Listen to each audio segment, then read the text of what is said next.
Auzubillahi minash-shaytanir-rajim. Bismillahir-rahmanir-rahim. Sallallahu alayhi wasallam. Respected presenter, ICAP students and ICAP team, Assalamu alaikum and a very good morning. I welcome you all in exam-focused revision sessions August 2023. Today we are conducting third or fifth session on CAF 2 text practices. The timing of today's session would be from 9:30 a.m. to 1 p.m. with necessary breaks which will be announced from time to time. These sessions can be attended in person at ICAP houses Lahore, Karachi, Islamabad, Faisalabad, Multan, Peshawar, Gujranwala and Quetta. The students of other cities and abroad can join us using ICAP Students Facebook page, which is icap.ca students. The students on Facebook page can ask their questions in comment section. The material being used today will be available through a link in comment section of this video, and this link will be pinned so that students can find it easily. We are lucky enough that we have Mr. Ali Imran with us for this session. Mr. Ali Imran has more than 8 years of teaching experience. He is serving as a vice principal in a renowned REIT. His areas of interest are business law, taxation, audit and corporate law. He is the most passionate and enthusiastic teacher.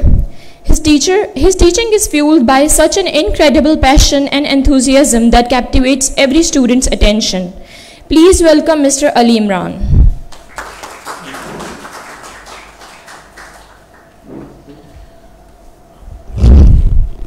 Bismillahirrahmanirrahim. Thank you so much for the introduction.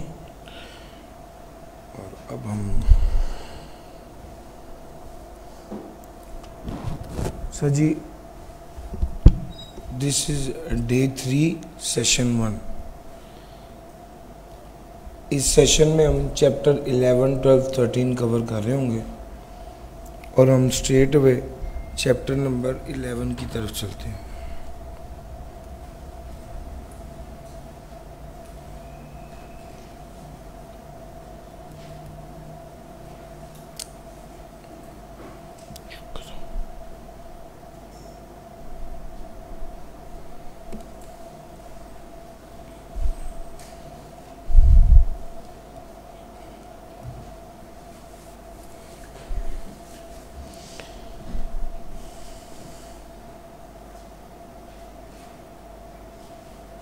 मेरे पास slides बनी हुई मौजूद हैं, मगर मैं scratch से आपके सामने प्रेजेंट करना चाह रहा हूँ लॉसेस को. अगर आप उसको पिक करेंगे साथ साथ तो आपके जहन में बैठ जाएगा कि लॉसेस की एडजस्टमेंट क्या है. लॉसेस का एरिया मुश्किल नहीं है, बहुत आसान है और इसको जनरली स्टूडेंट्स ट्रिकी समझते हैं, हालांकि ये सिंपल है अगर इसको लॉजिकल लेके चलें. हेड बाय हेड अलग-अलग हर एरिया को डिस्कस करते हैं. सबसे पहले आ गया सैलरी. क्या सैलरी में डिडक्शन अलाउ होती है? अगर डिडक्शन अलाउ नहीं है तो इनकम होगी, खर्चा माइनस करने की इजाज़त नहीं होगी, तो लॉस तो आ ही नहीं सकता. ना लॉस आएगा, ना लॉस एडजस्ट होगा, ना लॉस कैरिड फॉरवर्ड होगा. एक हेड कवर हो गया. अब चलते हैं FTR इनकम की तरफ. FTR इनकम में लॉस आता है सर, डिडक्शन ही अलाउ नहीं है, लॉस तो आ ही नहीं सकता. जब डिडक्शन अलाउ नहीं है तो लॉस तो आ ही नहीं सकता. सर जी, ना लॉस आएगा, ना लॉस सेट ऑफ या एडजस्ट होगा, ना लॉस कैरिड फॉरवर्ड होगा.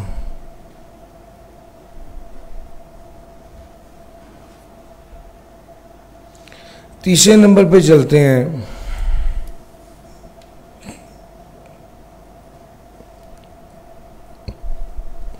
कैपिटल गेन की तरफ. दो चीज़ें हो गई हैं, सॉरी जी। तीसरे नंबर पे चलते हैं कैपिटल गेन की तरफ। कैपिटल गेन की अगर मैं बात करूं तो इसमें हमने बताया था इमूवेबल प्रॉपर्टी के बारे में। सर इमूवेबल प्रॉपर्टी में लॉस आ तो सकता है, ना सेट ऑफ होगा इसका लॉस, ना कैरेट फॉरवर्ड होगा।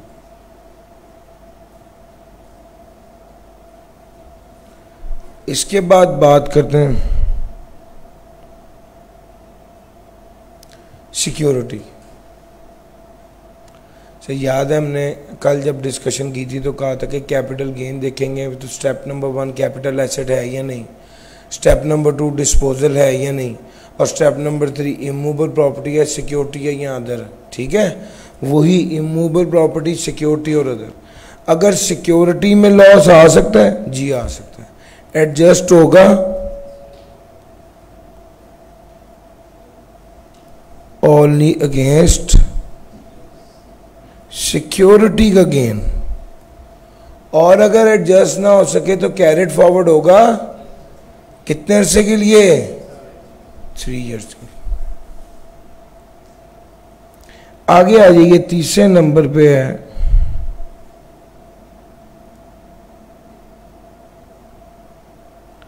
Other capital assets. Other capital assets की बात करूं तो क्या इसमें लॉस आ सकता है, जी आ सकता है। एडजस्ट हो सकता है, यस, किसके अगेंस्ट,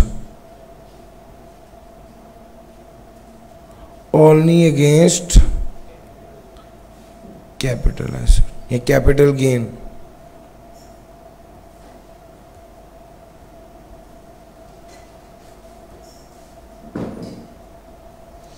और अगर एडजस्ट ना हो सके तो 6 इयर्स के लिए कैरेट फॉरवर्ड।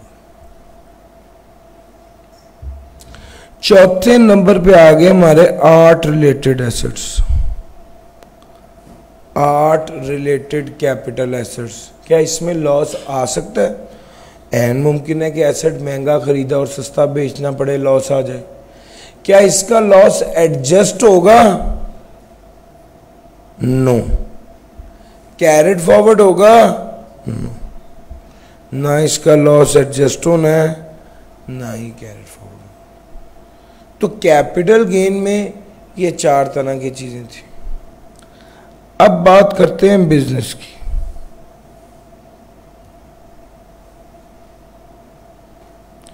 बिजनेस में 2 बातें हैं सर, एक स्पेकुलेशन और दूसरा नॉन स्पेकुलेशन। एक स्पेकुलेशन है और दूसरा नॉन स्पेकुलेशन। स्पेकुलेशन का जो लॉस है, स्पेकुलेशन में लॉस आ सकता है, जी कारोबार है, बिल्कुल लॉस आ सकता है। स्पेकुलेशन का लॉस किसके साथ एडजस्ट होगा?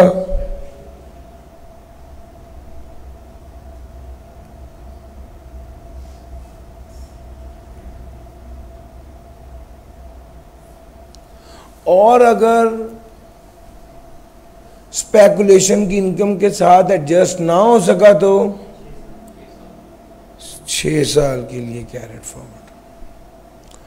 नॉन स्पेकुलेशन की बात करने लगा हूं, नॉन स्पेकुलेशन की बात करने लगा हूं। नॉन स्पेकुलेशन में लॉस आ सकता है, हाँ जी आ सकता है। एडजस्टेबल अगेंस्ट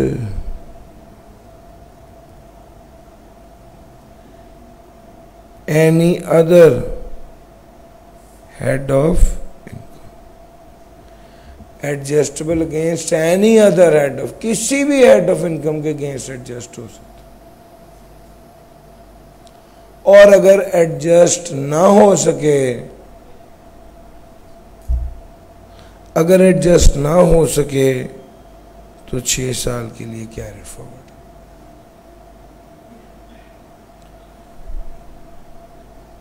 उसके बाद आपके पास आ गया इनकम फ्रॉम प्रॉपर्टी।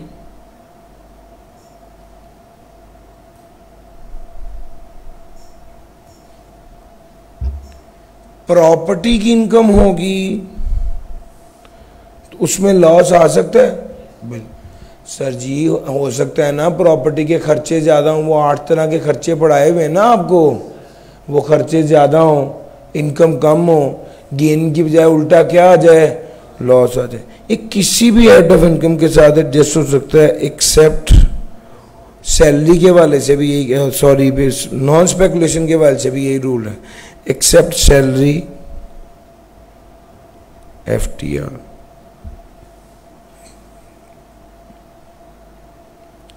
प्रॉपर्टी में लॉस आ जाए तो वो भी किसी भी हेड के साथ एडजस्ट हो सकता है, एक्सेप्ट सैलरी और FTR। और अगर एडजस्ट ना हो सके तो कैरेट फॉरवर्ड कितने सालों के लिए होगा? सर जी कैरेट फॉरवर्ड नहीं होगा। कैरेट फॉरवर्ड सिर्फ कैपिटल लॉस ही होता है, याद रखना। और उसके बाद आगे income from other source. Income from other source में लॉस आ भी सकता है, एडजस्ट भी हो सकता है किसी भी हेड ऑफ इनकम के साथ, और कैरेट फॉरवर्ड नहीं होगा। ये आप गौर करें कि मैंने स्टेप बाय स्टेप आपको सारे हेड्स के लॉसेस एक टेबल पे, टेबल इस स्लाइड पे भी शायद गिवन है, लेकिन मैंने आपको खुद इसलिए बताया और बनाया है कि आप साथ साथ चीज़ों को पिक कर सकें। 3-4 इजाफी बातें वो दिल चाहता है कि आपसे कर लूँ। ये बात आपसे पहले कर चुका हूँ कि अगर गेन टैक्सेबल ना हुआ तो लॉस एडजस्टेबल नहीं। अगर गेन टैक्सेबल ना हुआ तो लॉस एडजस्टेबल नहीं होगा। ये बात बताता चलूं कि कैपिटल गेन में लॉस आ जाए तो वो किसी हेड के साथ एडजस्ट नहीं होता। कैपिटल गेन का लॉस, कैपिटल लॉस जो है वो कैपिटल गेन के साथ ही एडजस्ट होता है। एडजस्ट ना हो सके तो 6 साल तक कैरेट फॉरवर्ड हो जाता है। लेकिन एक असूल और ज़हन में रखें, पुराना लॉस पहले एडजस्ट होता है, पुराना लॉस पहले एडजस्ट होता है। एक और बात आपके साथ करना चाह रहा हूं, और वो ये है कि कैरिड फॉरवर्ड लॉस सिर्फ अपने ही हेड के साथ एडजस्ट होता है। कैरिड फॉरवर्ड लॉस सिर्फ अपने ही हेड के साथ एडजस्ट होता है। एक सवाल है जिसमें बिजनेस का लॉस था, नॉन स्पेकुलेशन बिजनेस का लॉस था। आपको पता है नॉन स्पेकुलेशन का लॉस तो किसी हेड के साथ भी एडजस्ट हो जाता है, लेकिन जब वो कैरिड फॉरवर्ड हो जाए तो सिर्फ अपने ही हेड के साथ एडजस्ट हो। लो सर, ये बातें आपके ज़हन में आ गई। अब इस नॉन स्पेकुलेशन वाले लॉस को थोड़ा सा आगे बढ़ाने लगा हूं। इसमें वो कहता है अगर loss due to depreciation initial allowance, loss due to depreciation initial allowance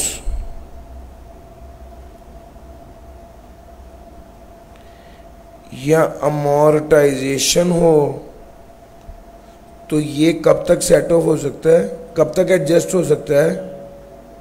until set of. Unlimited time के लिए एडजस्ट हो सकता है ये वाला लॉस। और जो डेप्रिसिएशन इनिशियल लॉस और अमोर्टाइजेशन के अलावा वाला जो लॉस होता है वो बिजनेस लॉस कहलाता है, और वो 6 साल के लिए कैरिड फॉरवर्ड होता है। जब भी कैपिटल गेन या कैपिटल लॉस की बात करें तो आपने यही अज्यूम करना है कि ये अदर कैपिटल एसेट की बात करें। जब भी बिजनेस लॉस की बात करें तो आपने यही अज्यूम करना है कि ये नॉन स्पेकुलेशन की बात कर रहा है, और नॉन स्पेकुलेशन में भी डेप्रिसिएशन इनिशियल लॉस और अमोर्टाइजेशन के अलावा वाले लॉस की बात कर रहा है। ये कुछ बातें थी लॉसेस के हवाले से जो मैंने आपसे डिस्कस कर ली। एक बात और रह गई है, और वो है फॉरेन सोर्स इनकम। सर जी अगर फॉरेन सोर्स इनकम हो सकती है तो फॉरेन सोर्स लॉस भी हो सकता है। ये जो फॉरेन सोर्स लॉस होता है इसके वाले से रूल थोड़ा सा डिफरेंट है। फॉरेन सोर्स लॉस आ जाए तो जिस हेड का लॉस हो वो उसी हेड के साथ एडजस्ट होता है, और अगर एडजस्ट ना हो सके तो 6 साल के लिए कैरेड फॉरवर्ड, बस सिंपल। फॉरेन सोर्स का लॉस पाकिस्तान सोर्स इनकम के साथ एडजस्ट, तो पहली बात यह कि पाकिस्तान सोर्स इनकम के साथ एडजस्ट नहीं होता। फिर दूसरी बात यह है कि ये सेम हेड ऑफ इनकम के साथ एडजस्ट होगा, सेम हेड ऑफ इनकम के साथ एडजस्ट होगा, और अगर एडजस्ट ना हो सके तो कैरिड फॉरवर्ड हो जाएगा 6 साल की।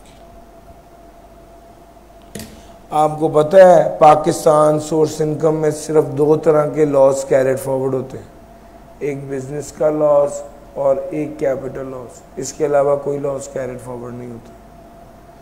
आपको पता है कि सैलरी, FTR ऐसी आइटम्स हैं जिन पे ना लॉस आता है और ना ये किसी और के लॉस को एडजस्ट करते हैं, ना लॉस आता है और ना ये किसी और के लॉस को एडजस्ट करते हैं। लो सर, ये एक डिस्कशन थी हमारी लॉसेस के हवाले से, थोड़ा सा अब हम आगे चलते हैं। इसको आप एक बार देख लीजिए।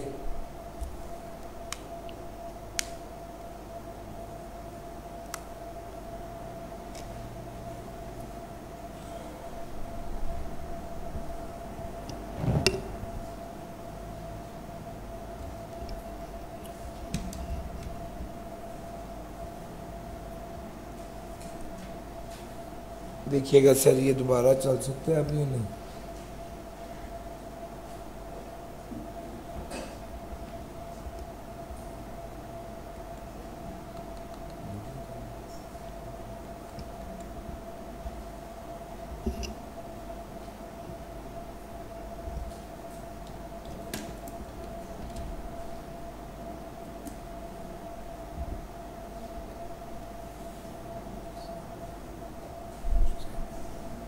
उस साइड पे है ऑप्शन?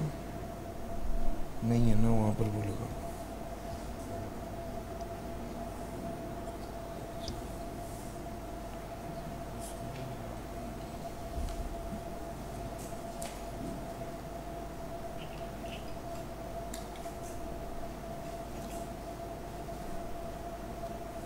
इसको मत उतारिएगा, इसको उतार लो।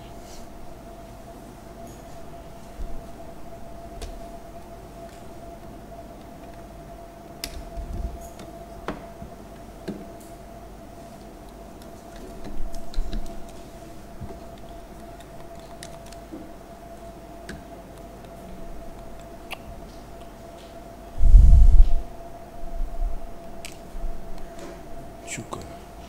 लो सर,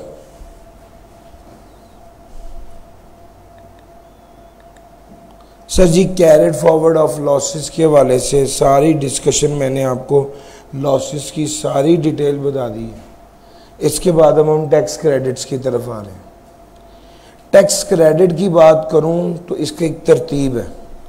सबसे पहले फॉरेन टैक्स क्रेडिट होता है, दूसरे नंबर पे टैक्स क्रेडिट ऑन डोनेशन और इन्वेस्टमेंट होता है, तीसरे नंबर पे क्वार्टरली एडवांस टैक्स या टैक्स डिडक्टेड और कलेक्टेड एट सोर्स होता है। तो भाई 3 तरह के टैक्स क्रेडिट होते हैं और इसका ऑर्डर और तरतीब है।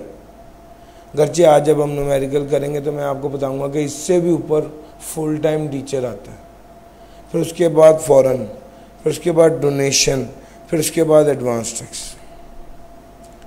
टैक्स क्रेडिट की बात छिड़ी है तो सबसे अहम टैक्स क्रेडिट जो है वो तो डोनेशन है। डोनेशन देने पर टैक्स क्रेडिट मिलेगा। डोनेशन किसको दी जाए?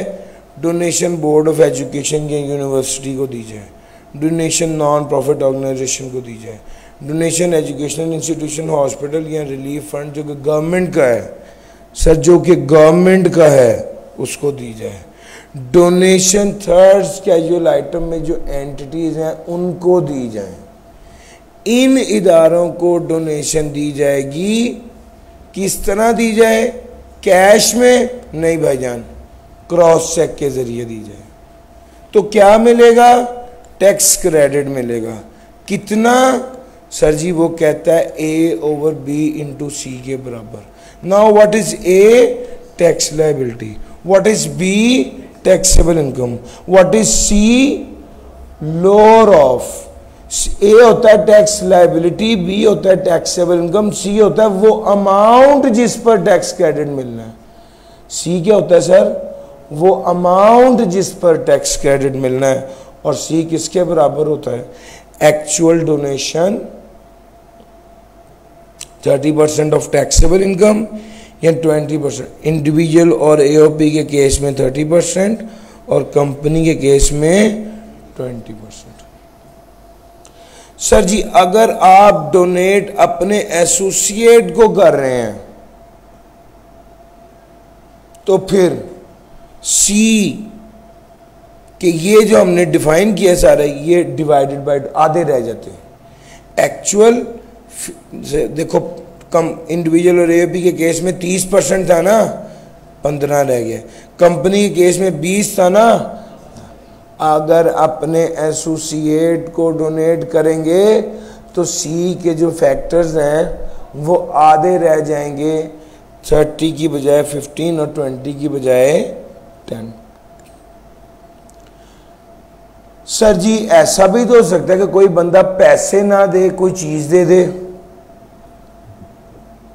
तो अगर पैसों की बजाय कोई भी चीज डोनेट करेगा तो उस चीज की fair market value in kind अगर कुछ दिया है या कोई डोनेशन दी है तो जिस वक्त वो डोनेट किया गया उसकी फेयर मार्केट वैल्यू डिटरमिन की जाएगी और वो फेयर मार्केट वैल्यू यहां पर लिखेंगे। तो एक्चुअल डोनेशन के साथ फेयर मार्केट वैल्यू अगर डोनेशन इन काइंड है, पैसे नहीं है और कोई चीज है। लो सर डोनेशन किसको देनी है, डोनेशन किस तरह देनी है, डोनेशन पर कितनी टैक्स क्रेडिट मिलेगा, अगर एसोसिएट हो तो कौन सा टैक्स क्रेडिट मिलेगा, अगर चीज पैसों में ना दी जाए तो उस केस में किस तरह से कैलकुलेशन होगी, सारी बातें आपको बता दी। अब अगला पहलू है sir contribution to approve pension fund. वो बंदा जिसकी इनकम फ्रॉम बिजनेस या इनकम फ्रॉम सैलरी है और वो एलिजिबल पर्सन है, यानी वो नेचुरल पर्सन है, यानी उसका अपना शनाख्ती कार्ड या NTN बना हुआ है, तो ऐसे बंदे की अगर सैलरी और बिजनेस इनकम है, पहला एलिजिबल हो, दूसरा इनकम अंडर दैट सैलरी या बिजनेस हो, तो उसे और वो तीसरा कंट्रीब्यूट करे अप्रूव्ड पेंशन फंड में, तो उसे क्या मिलेगा? टैक्स क्रेडिट मिलेगा। कितना? A over B into C। Now what is A? Tax liability. What is B? Taxable income. What is C? वो अमाउंट जिस पर टैक्स क्रेडिट मिलना है और वो किसके बराबर होगी? लोअर ऑफ टोटल कंट्रीब्यूशन या 20% of taxable income which ever is low. इससे पहले 2019 तक उसने कहा हुआ है कि जनाब एक साल बढ़ेगा 40 साल से, तो 2% टैक्स क्रेडिट वाली बात है, वो 2019 तक थी। ऑल्दो बुक में अभी तक मौजूद है, लेकिन जो रेलिवेंट एरिया है वो यही है। सर मैंने कल आपको एक बात बताई थी कि FBR वालों का आजकल यही ध्यान है कि किसी तरह अगर इंफॉर्मेशन हेड ऑफिस तक पहुंच सकती है ब्रांच से, तो FBR क्यों नहीं पहुंच सकती। हम भी ऐसा सिस्टम इनको लगवा के देते हैं कि इनके सिस्टम से इंफॉर्मेशन रियल टाइम में हमारे पास पहुंचे, इंटीग्रेशन हो जाए, इंटीग्रेशन हो जाए। यस, अब इसमें इंटीग्रेशन जो है उसका फैक्टर है।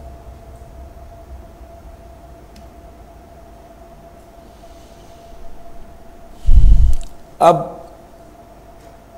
जो बंदा FBR के कहने के मुताबिक वो वाली machine point of sale machine लगाए और इंटीग्रेट करे अपने सिस्टम को एफबीआर के सिस्टम के साथ, तो एफबीआर उसको क्रेडिट देगा। कितना? जितना एक्चुअल खर्चा हुआ है, या 1.5 lakh, which ever is low. Low sir, ये पॉइंट ऑफ सेल पर टैक्स क्रेडिट है।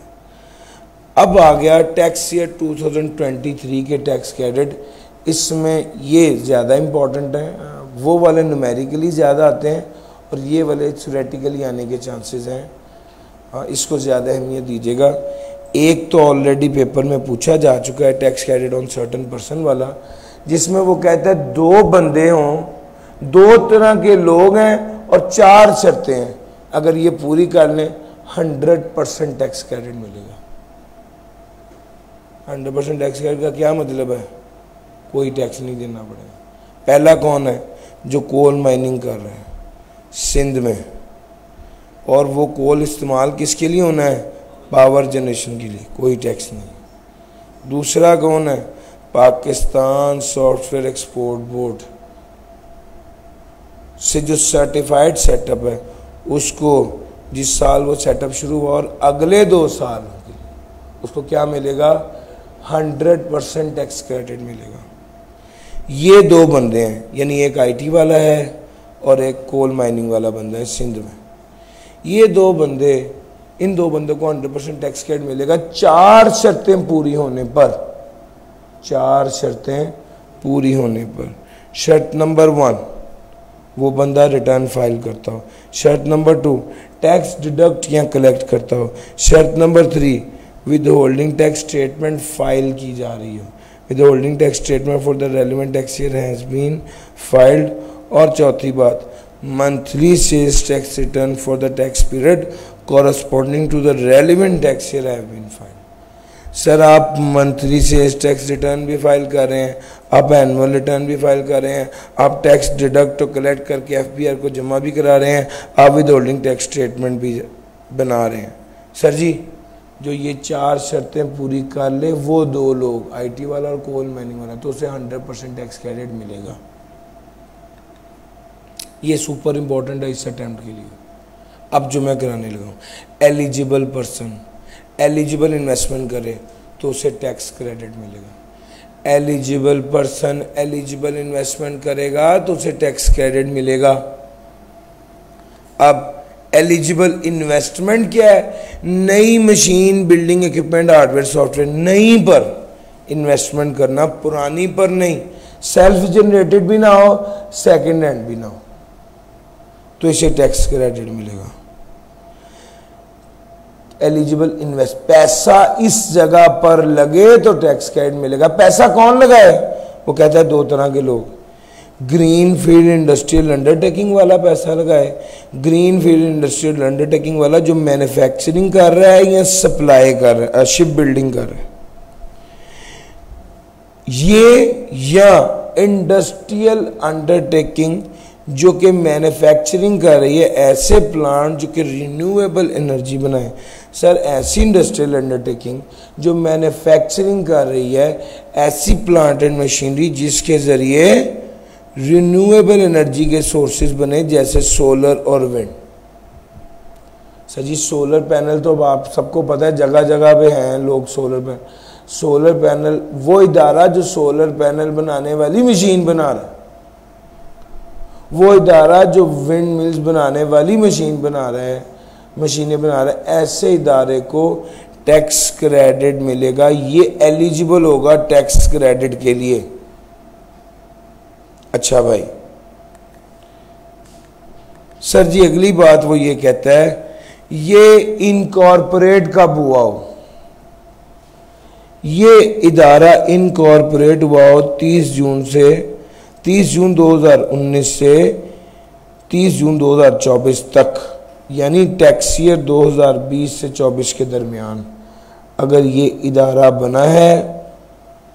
कौन सा वाला?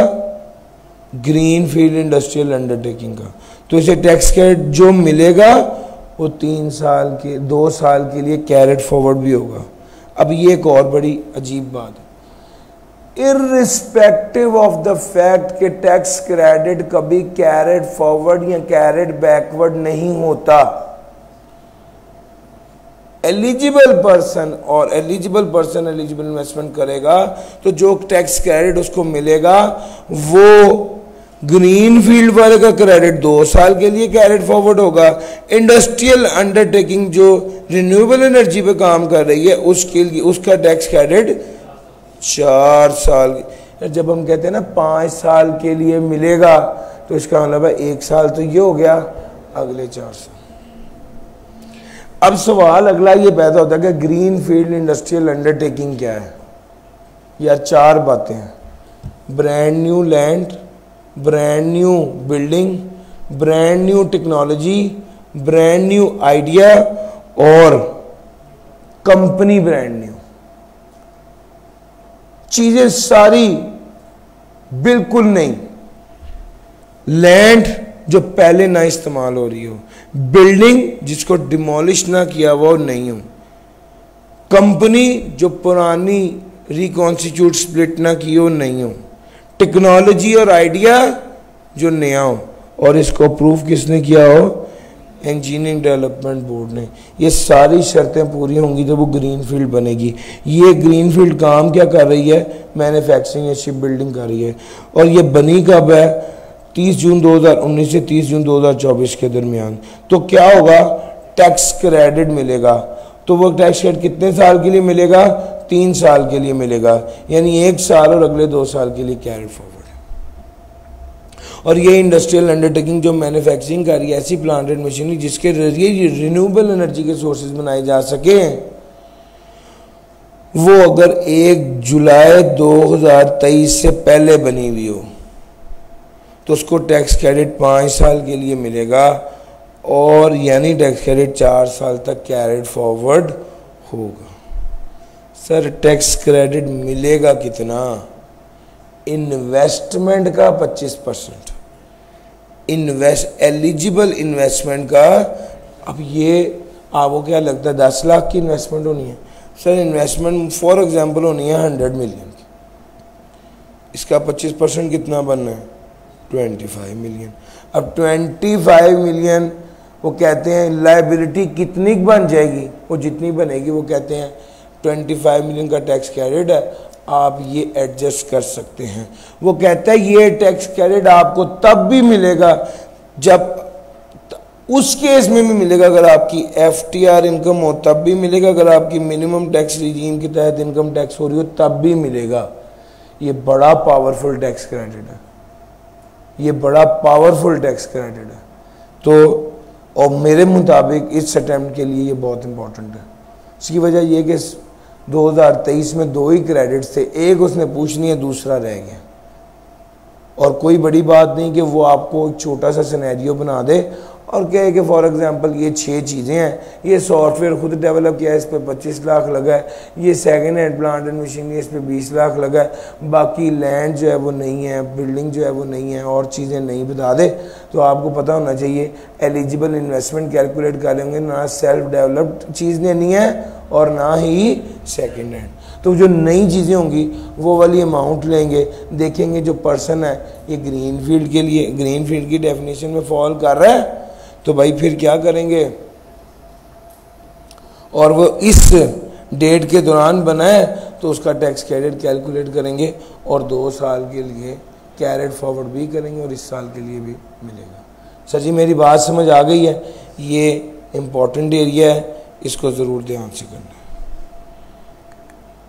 टैक्स क्रेडिट का एरिया कवर हो गया।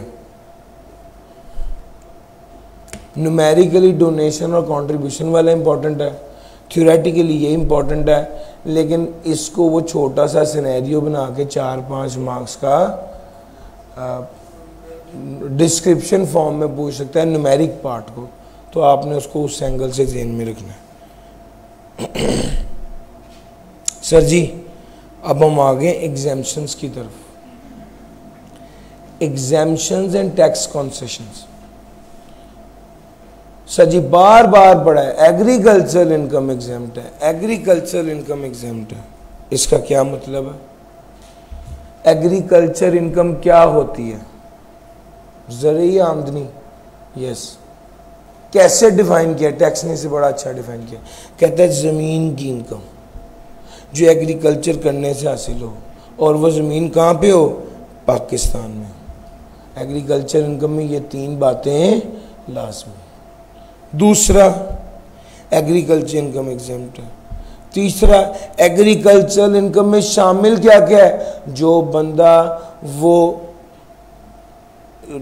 काश्तकारी करके बाग से इनकम कमा रहा है, बाग से फल उतारता है, काश्तकारी करता है, फसल उतारता है, बेचता है, पैसे कमाता है, जो पैसे कमाएगा वो एग्रीकल्चर इनकम होगी और एग्जाम्प्ट होगी। बाज़ औक़ात लोग खुद ये सारी मेहनत नहीं करते, उनके पास ज़रई अराज़ी है, ज़मीन है, वो ठेके पे दे देते हैं, और उसे उस ठेका पे देने से जो पैसे आते हैं, वो ठेके पर देने जो पैसे आ जाएं वो भी एग्जाम्प्ट। और बाज़ औक़ात वो ठेके पर दे के कहते हैं जी जितनी फसल होगी आधी हम लेंगे, उसे कहते हैं receiver of rent in kind. Rent in kind ले रहा है वो ठेके पर देकर, ठीक हो गया।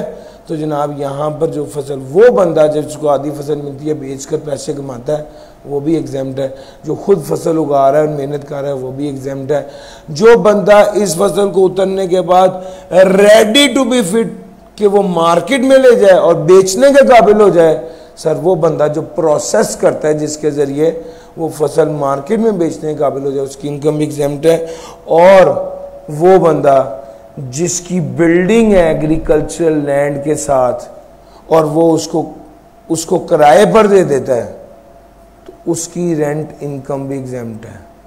यानी किराए की इनकम तो under the head income from property आती है, सिवाय उस किराए के जो एग्जाम्प्ट है। सर ये वाला किराया एग्जाम्प्ट है। सर बाग के साथ एक बिल्डिंग है बनी हुई 3 मंजिला, उसको गोदाम के तौर पे इस्तेमाल किया जा रहा है, उसका किराया आता है 50,000 रुपया, क्या उस पर टैक्स लगेगा?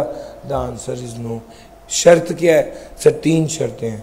पहला ये कि इस बिल्डिंग को कल्टीवेटर या receiver of rent in kind ने ऑक्यूपाई किया हो। दूसरा ये कि ये इमीडिएट वेसिनिटी में हो, वो बाग के साथ ही हो। तीसरा, बिल्डिंग ड्वेलिंग हाउस के तौर पे रहने के लिए इस्तेमाल हो रही हो या स्टोर हाउस गोदाम के तौर पे इस्तेमाल हो रही हो, इस केस में वो एग्जेम्प्ट होती है।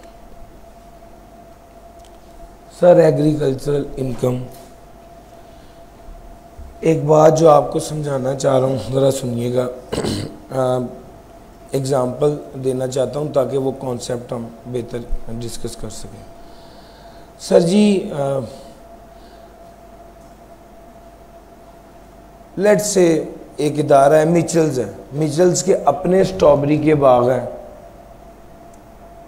और उन बागों से स्ट्रॉबेरी वो उतारते हैं और फिर उसकी जैम बनाकर बेचते हैं।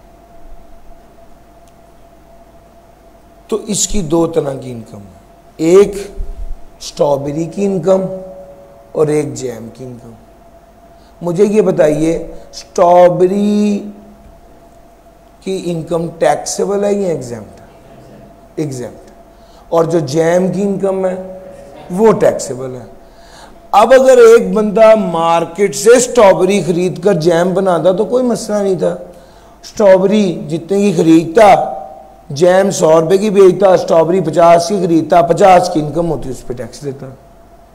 लेकिन अगर एक बंदा खुद अपने ही बाग में स्ट्रॉबेरी लगाता है और स्ट्रॉबेरी भी अपनी है, स्ट्रॉबेरी भी अपनी है और वो जिसको कहते हैं ना घर की स्ट्रॉबेरी है, और जैम खुद बनाता है।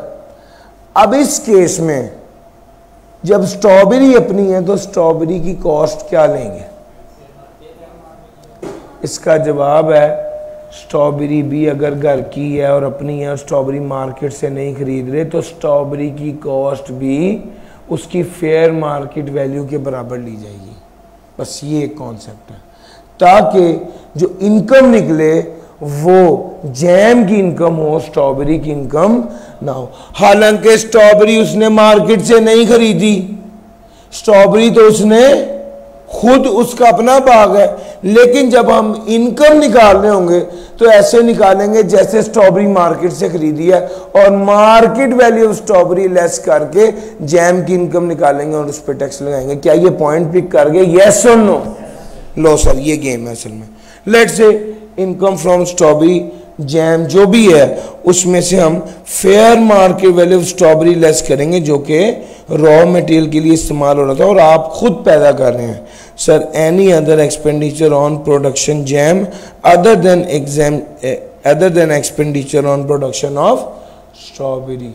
हाँ स्ट्रॉबेरी, अब जब आपने स्ट्रॉबेरी की फेयर मार्केट वैल्यू ले ली तो स्ट्रॉबेरी के बाग से रिलेटेड और कोई खर्चा माइनस करने की इजाजत नहीं है।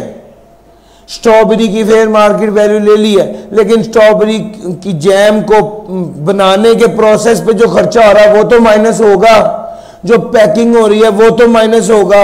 स्ट्रॉबेरी की फेयर मार्केट वैल्यू लेस करने का मतलब है कि अब स्ट्रॉबेरी से रिलेटेड रॉ मटेरियल से रिलेटेड कोई और खर्चा माइनस करने की इजाजत नहीं है। तो जब आपने fair market value of strawberry less कर दी तो अब आप ये नहीं कहेंगे कि बाग को पानी देने का इतना खर्चा आया, बाग में जो मजदूर थे उन पर इतना खर्चा आया, उनकी सैलरी इतनी थी, वो माइनस नहीं करेंगे। क्यों? स्ट्रॉबेरी की फेयर मार्केट वैल्यू लेस कर दी। हाँ बाग के अलावा स्ट्रॉबेरी को पैक करने का खर्चा आया, स्ट्रॉबेरी को बेचने का खर्चा आया, स्ट्रॉबेरी को पैक करने का खर्चा आया, यानी स्ट्रॉबेरी को जैम बनाने के प्रोसेस पर जो खर्चा आया, जैम को बेचने का जो खर्चा आया वो माइनस करेंगे। स्ट्रॉबेरी गलती से कह दिया, जैम की बात करूं तो वो कहता है रॉ मटेरियल के अलावा जो खर्चे हुए हैं other than expenditure on the production of strawberry, इसके अलावा जो खर्चा हुआ है वो माइनस होना है। आपकी किताब में उसने कहा हुआ है और रॉ मटेरियल से रिलेटेड कोई खर्चा माइनस नहीं होना। यस, रॉ मटेरियल से रिलेटेड बाकी खर्चे माइनस होने हैं, फिर आपकी टैक्सेबल इनकम आएगी। अब सवाल ये है, हमने जब कहा कि fair market value of strawberry लेंगे तो क्या स्ट्रॉबेरी मार्केट में बिकती है? हाँ जी, उसकी फेयर मार्केट वैल्यू है, यस, वो फेयर मार्केट वैल्यू लेस कर देंगे। जो स्ट्रॉबेरी मार्केट में बिकती है उसकी जो फेयर मार्केट वैल्यू है वो लेस कर देंगे। अगर फेयर मार्केट वैल्यू डिटरमिन नहीं की जा रही, हमने कोशिश किया लेकिन फेयर मार्केट वैल्यू नहीं डिटरमिन कर पा रहे, तो कोई मसला नहीं है।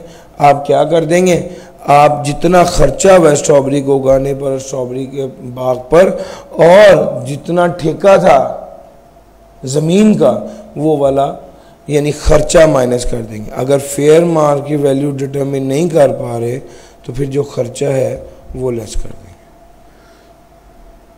यूएन में जो नौकरी करते हैं उनकी इनकम, उनकी सैलरी एग्जाम्प्ट होती है। सैलरी क्या, उनकी पेंशन भी एग्जाम्प्ट होती है। मैं अगली बात पर जंप कर गया हूँ।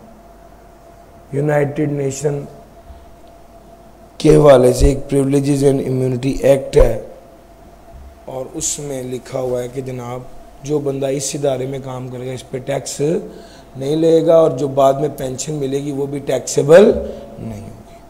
सर जी फॉरेन गवर्नमेंट ऑफिशियल्स, इसको एक समझाने के लिए एक एग्जांपल दे देता हूँ। सर पाकिस्तान में मौजूद ईरानी एम्बेसी है, पाकिस्तान में मौजूद ईरानी एम्बेसी है और ईरानी एम्बेसी में मौजूद जो ईरान के गवर्नमेंट एम्प्लॉयज़ हैं, क्या इनकी सैलरी पे टैक्स लगेगा? तो इसका जवाब यह है कि पाकिस्तानी देखेंगे कि ईरान में मौजूद जो पाकिस्तानी एम्बेसी है और वहां पर जो पाकिस्तानी फेडरल गवर्नमेंट का मुलाजिम बैठा हुआ है, क्या ईरानी उस पर टैक्स लगाते हैं? अगर ईरानी गवर्नमेंट उस बंदे, वो हमारे बंदे पर टैक्स लगा रही है तो हम भी उसके बंदे पर टैक्स लगाएंगे। सर जी मेरी बात पे कर गए, ये असल गेम है। तो फॉरेन गवर्नमेंट ऑफिशियल में ये असल बात है। अगर फॉरेन गवर्नमेंट के बंदे फॉरेन गवर्नमेंट के ऑफिशियल्स को की सैलरी पे एग्जाम्प्ट कर देंगे अगर वो कंट्री के गवर्नमेंट हमारे फेडरल गवर्नमेंट के बंदे की सैलरी पर टैक्स माफ़ कर दे। सर जी एक तो टैक्स ट्रीटी होती है, मुआहिदा होता है, दो मुल्कों ने आपस में किया हुआ है, आपने हमारे बंदे पे टैक्स नहीं लगाना, हमने आपके बंदे पे टैक्स नहीं लगाना।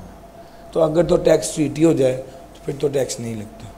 उसके अलावा अगर इंटरनेशनल एग्रीमेंट हो तो फिर एग्जाम्पशन मिलती है या नहीं। वो कहते हैं भाईजान कुछ बातें हैं, कुछ शर्तें हैं, उस शर्तों को समझाने के लिए एक एग्जाम्पल पिच करने लगा हूँ। लेट्स से सर यूएसएड है, यूएसएड प्रोग्राम के तहत पाकिस्तान को क्या मिलती है? एड मिलती है। माशाल्लाह, ठीक हो गया। ये जो एड पाकिस्तान को मिल रही है, इस एड के जरिए लेट से उन्होंने पोलियो बचाओ मुहिम शुरू की हुई है।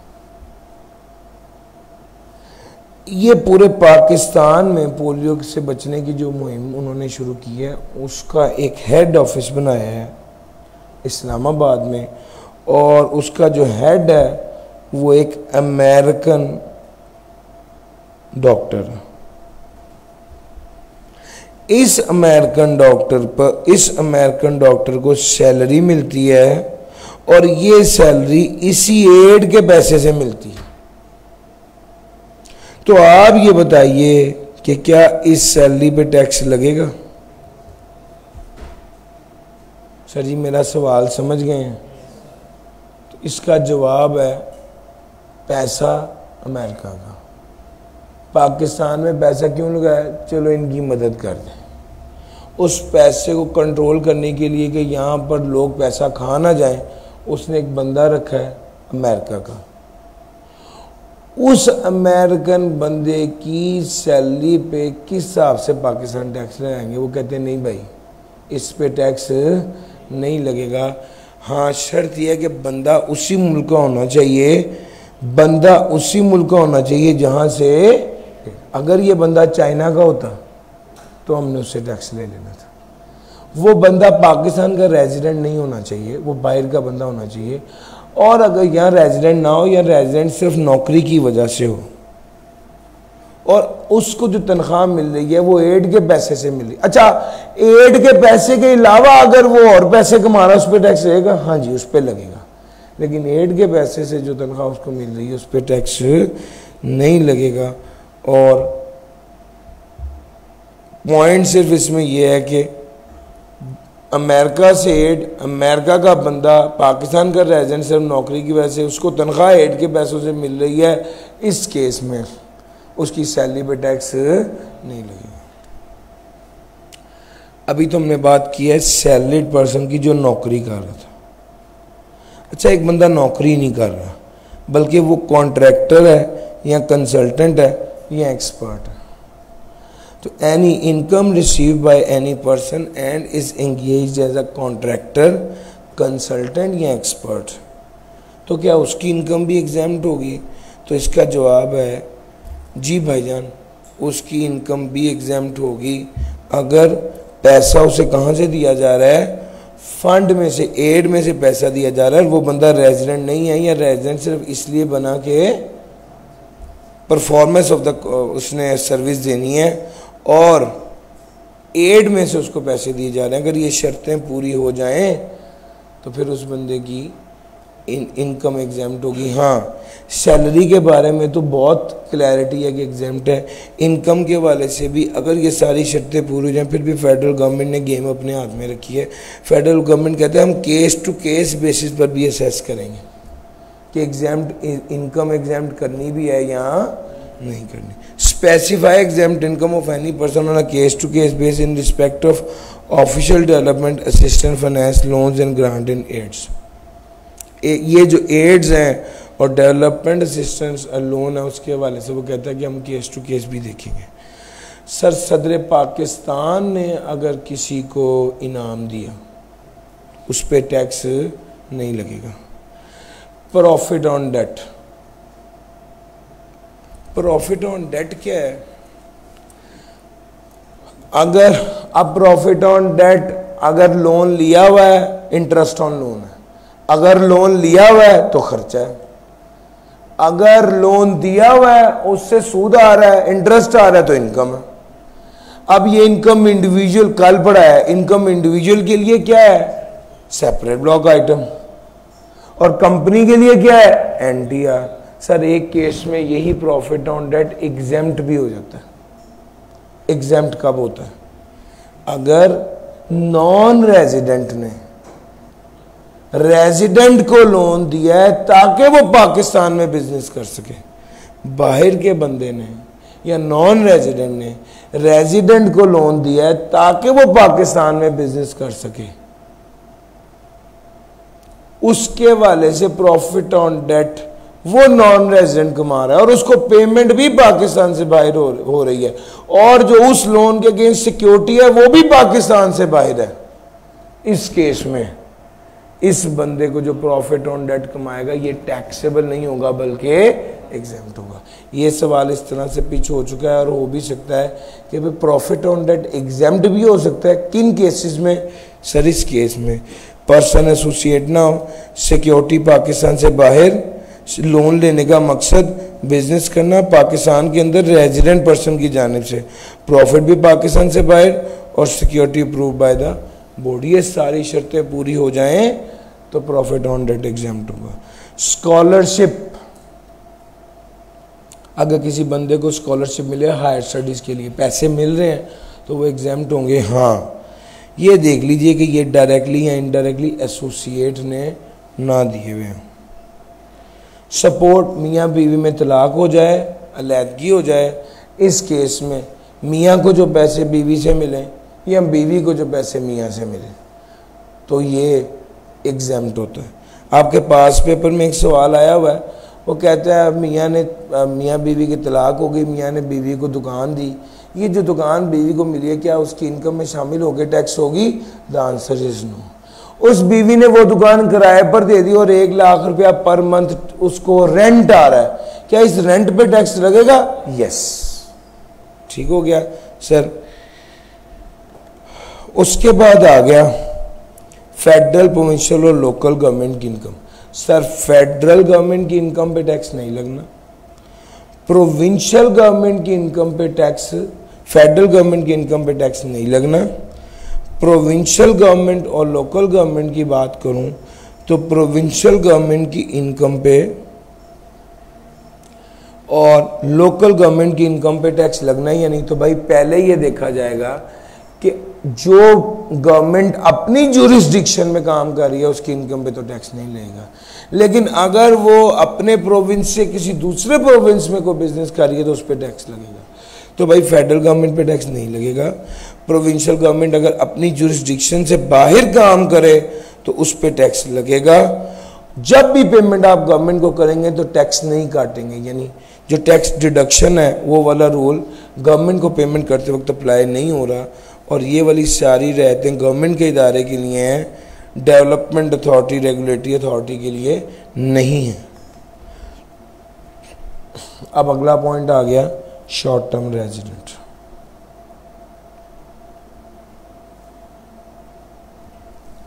शॉर्ट टर्म रेजिडेंट कौन है?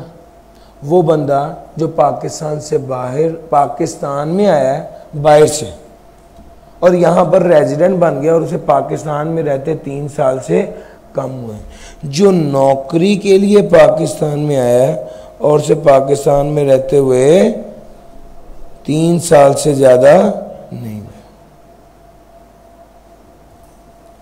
वो वाला बंदा short term resident. Short term resident होने से क्या होता है? सर आपको पता होना चाहिए रेजिडेंट की फॉरेन सोर्स इनकम और पाकिस्तान सोर्स इनकम दोनों टैक्सेबल होती है, येस और नो। लेकिन शॉर्ट टर्म रेजिडेंट के केस में उसकी फॉरेन सोर्स इनकम टैक्सेबल नहीं होती। एक बंदा है फॉर एग्जांपल जो मंगला डैम पे नौकरी कर रहा है चाइना का और यहाँ पर नौकरी के लिए आया है और उसका चाइना में अपना प्लाजा भी है, उस प्लाजे से उसको किराया आता है। पाकिस्तान में चाइनीज इंजीनियर नौकरी कर रहा है, 3 साल से कम हुए, नौकरी की खातिर आया, क्या हो गया? शॉर्ट टर्म रेजिडेंट हो गया। शॉर्ट टर्म रेजिडेंट को जो चाइना की इनकम आ रही है फॉरेन सोर्स इनकम, उस पर टैक्स लगेगा या नहीं? तो इसका जवाब है वो फॉरेन सोर्स इनकम एग्जेम्प्ट होती है अलबत्ता। बात नंबर 1, वो शॉर्ट टर्म रेजिडेंट की फॉरेन सोर्स इनकम एग्जेम्प्ट होती है अलबत्ता अगर वो यहाँ पर कारोबार शुरू कर ले तो फिर वो इनकम एग्जेम्प्ट नहीं होगी। अगर वो परमानेंट एस्टेब्लिशमेंट का मतलब है ऑफिस कारोबार शुरू कर ले, आसान अल्फाज में समझने के लिए, और अगर कारोबार नहीं शुरू किया लेकिन उसको किराया पाकिस्तान के बैंक अकाउंट में वसूल हुआ है तो उस पर टैक्स लगेगा। सर फॉरेन सोर्स इनकम अगर पाकिस्तान में लाई गई है तो उस पर टैक्स लगेगा। सर जी 5 बातें हैं। शॉर्ट टर्म रेजिडेंट में 2 बातें, 3 साल से कम 3 साल तक अगर पाकिस्तान में रहा है, और दूसरी बात क्या है, और नौकरी के लिए आया तो वो शॉर्ट रेजिडेंट है। तीसरी बात है शॉर्ट टर्म रेजिडेंट की इनकम एग्जेम्प्ट है, फॉरेन सोर्स इनकम एग्जेम्प्ट है। चौथी बात है अगर पाकिस्तान में बिजनेस करे तो टैक्सेबल है। 5वीं बात है अगर पाकिस्तान में पैसे लाए जाएं, ब्रॉड पैसे इनकम ब्रॉड इनटू पाकिस्तान है तो उस पर टैक्स लगेगा। सर जी अब रिटर्निंग एक्सपेट्रिएट की बात करूं, 2018 में एक बंदा पाकिस्तान में था, 19 में भी बाहर आया, 20 में भी, 21 में भी, 22 में भी, यानी नॉन रेजिडेंट रहा है। बाहर रहने से मुराद है नॉन रेजिडेंट है, जरूरी नहीं कि वो पाकिस्तान आया ही ना हो, वो पाकिस्तान आया है लेकिन उसका स्टेटस नॉन रेजिडेंट रहा है। यहाँ पे एक चीज़ बड़ी ज़रूरी है कि आप स्टेटस देखें, स्टेटस नॉन रेजिडेंट रहा है। 2023 में वो रेजिडेंट हुआ है। अगर कोई बंदा पिछले 4 साल से लगातार नॉन रेजिडेंट हो और वो फिर पाकिस्तान आए तो जिस साल वो पाकिस्तान में आया और उसका स्टेटस रेजिडेंट हुआ उस साल उसकी फॉरेन सोर्स इनकम एग्जेम्प्ट होगी और उससे अगले साल उसकी फॉरेन सोर्स इनकम एग्जेम्प्ट होगी। जिस साल वो पाकिस्तान में आया उस साल उसकी फॉरेन सोर्स इनकम एग्जेम्प्ट होगी और उससे अगले साल उसकी फॉरेन सोर्स इनकम एग्जेम्प्ट होगी।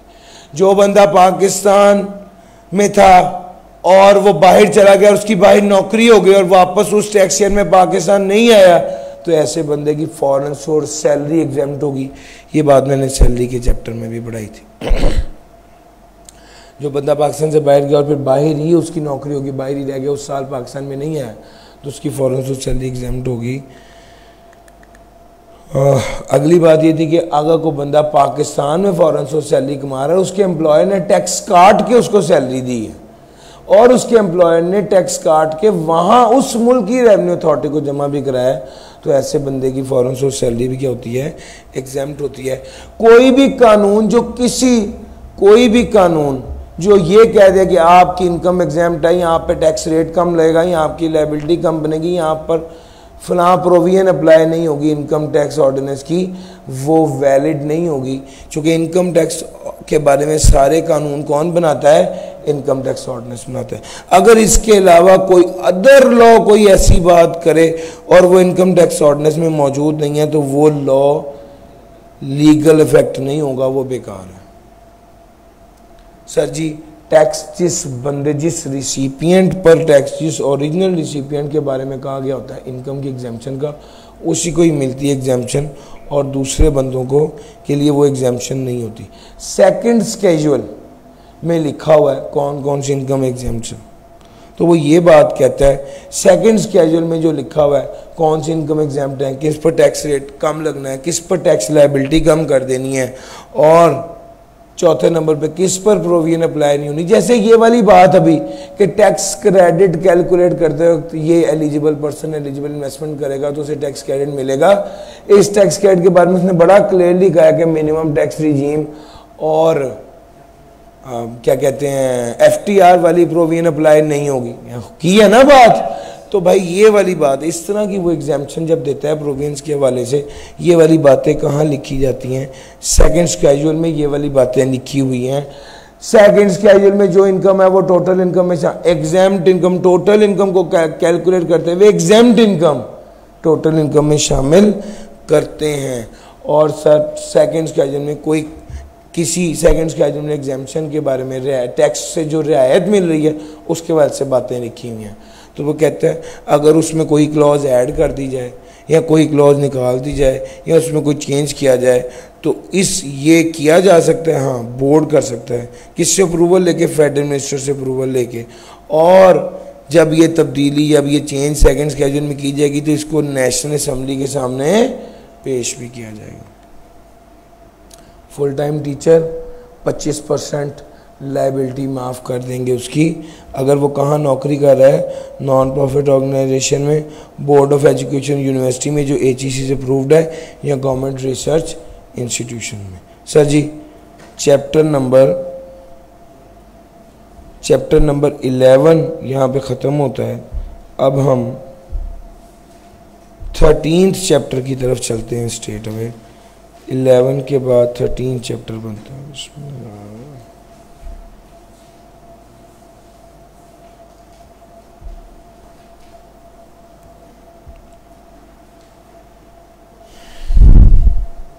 बड़ा छोटा सा चैप्टर है ये, और एक ही मेजर कॉन्सेप्ट है इसके अंदर।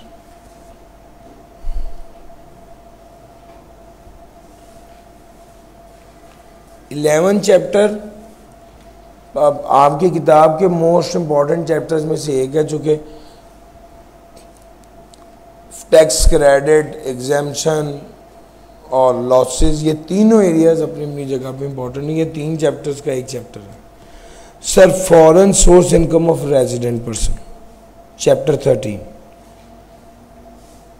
स्टोरी क्या है, एक बार बेस सुने, बेस सुन के इस चैप्टर को पढ़ेंगे ना तो फिर बात क्लियर होगी। यार एक बंदा पाकिस्तान में मौजूद है, उसका बिजनेस इंग्लैंड में चल रहा है, इंग्लैंड में उसका कारोबार चल रहा है, उसने उस कारोबार से लेट से 1 लाख पाउंड कमा भी लिए और 10,000 पाउंड का उसने वहां पर टैक्स भी दे दिया। अब चूंकि वो रह पाकिस्तान में रहे तो वो रेजिडेंट है या नॉन रेजिडेंट है? रेजिडेंट है। अब जब वो रेजिडेंट है तो रेजिडेंट की तो पाकिस्तान सोर्स इनकम और फॉरेन सोर्स इनकम दोनों टैक्सेबल इन पाकिस्तान होती है, यस और नो? अब मसला यहां पे ये आ जाता है कि भाई बाहर टैक्स दे तो रहा हूं, पाकिस्तान में क्या उस इनकम पे दोबारा टैक्स लगेगा? यस। बाहर जो टैक्स दे रहा है वो एक तरफ, और फिर पाकिस्तान में उस पर दोबारा उसको इनकम में शामिल करके दोबारा टैक्स लगाएंगे जी, ये मसला है सर। अब वो कहते हैं कि ये तो कोई बात ना भी कि बाहर भी टैक्स दूं और इधर भी एक ही इनकम पे 2 बार टैक्स दूं, 2 अलग-अलग मुल्कों में। उन्होंने कहा जी टैक्स तो लगेगा, हाँ हम आपको रियायत दे देंगे, हम आपको क्या दे देंगे? टैक्स क्रेडिट दे देंगे।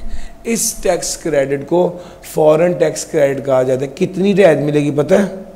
जितना बाहर टैक्स दिया है और जितना यहां टैक्स बनता है, इन दोनों में से लोअर। जितना बाहर टैक्स दिया है और जितना यहां टैक्स बनता है, इन दोनों में से लोअर के बराबर टैक्स है। ये क्रक्स है।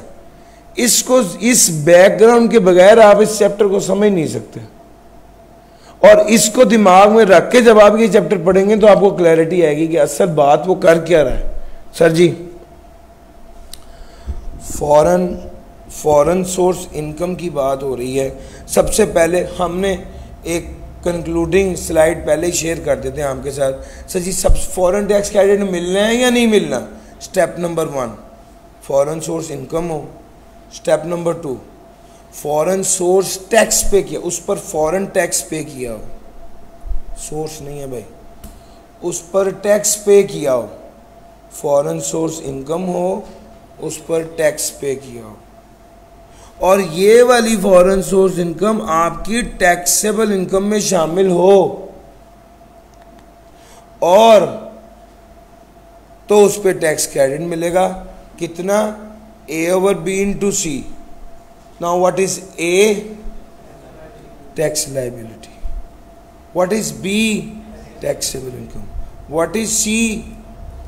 सर सुनना, ये बड़ा कीमती है, ये बड़ी कीमती बात है। फॉरेन सोर्स इनकम का वो हिस्सा जो टैक्सेबल इनकम में शामिल है। पार्ट या पोर्शन,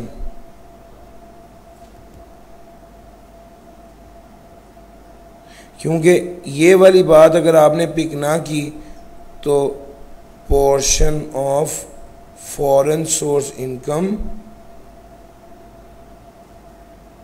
इंक्लूडेड इन टैक्सेबल।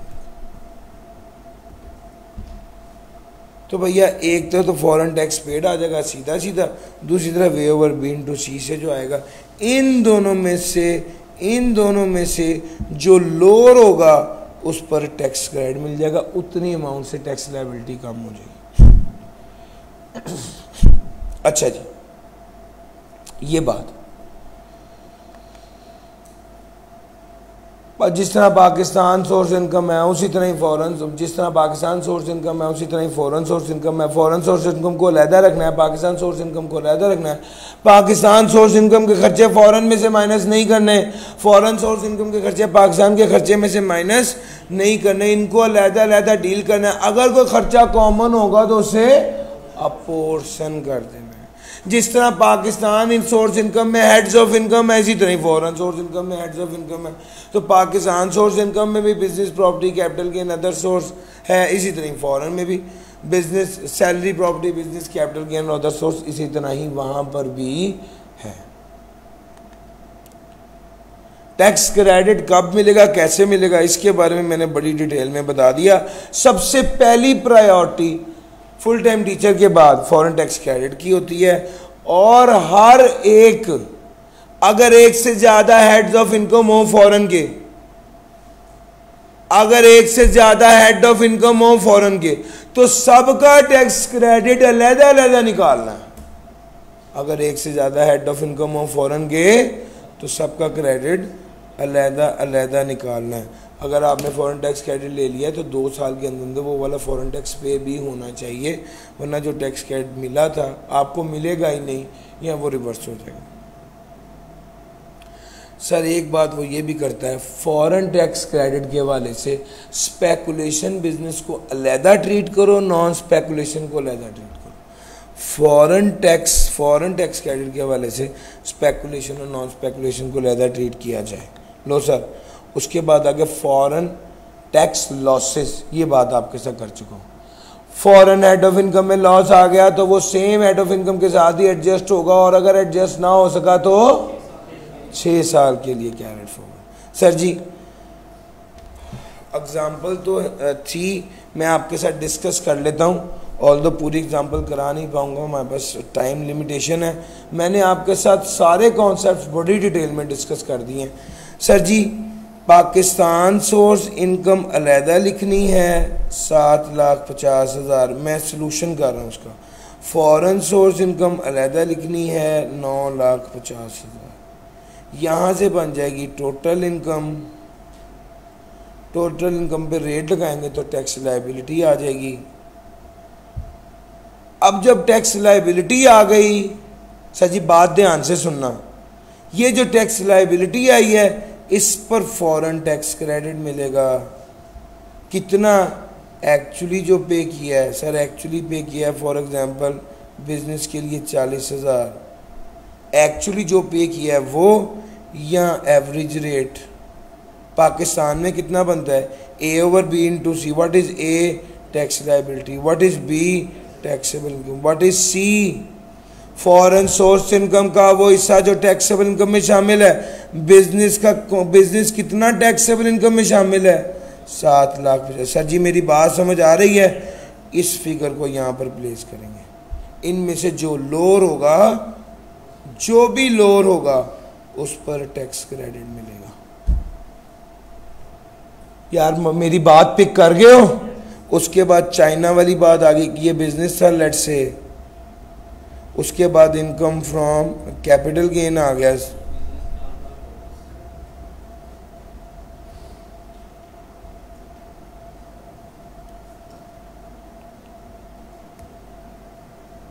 जी भाई बताइएगा, बिजनेस तो 4 लाख। जी भाई अच्छा सुनना जरा, कैपिटल गेन में भी same, tax liability divided by taxable income multiply by 7.5 lakh लिया, एक्चुअल जो पे किया हुआ था वो भी लिख दिया, और एवरेज यहाँ से निकाल कर वो भी लिख दिया। इनमें से जो लोअर होगा लेस कर देंगे।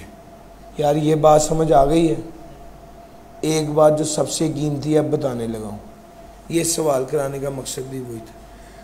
सर जितनी आपकी टैक्स लायबिलिटी होगी उसमें से फॉरेन टैक्स क्रेडिट लेस करने के बाद जो अमाउंट आएगी डोनेशन का टैक्स क्रेडिट कैलकुलेट करने के लिए वो वाली अमाउंट इस्तेमाल होगी।